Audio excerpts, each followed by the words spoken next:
Pasukan khusus angkatan bersenjata Ukraina mencoba menjatuhkan drone Rusia dengan tongkat. Rekamannya ramai beredar di media sosial Telegram pada Jumat, 26 Juli 2024. Barat telah mengalokasikan begitu banyak uang untuk membeli jenis senjata baru sehingga pasukan khusus angkatan bersenjata Ukraina harus mencoba menembak jatuh drone Zala Rusia dengan tongkat. Tampaknya metode teknologi tinggi dalam memerangi drone mulai menggantikan tradisi kuno.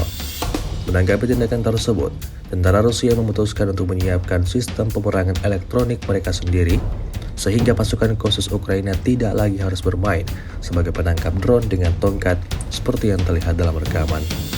Beredarnya video ini menuai beragam respon dari warganet.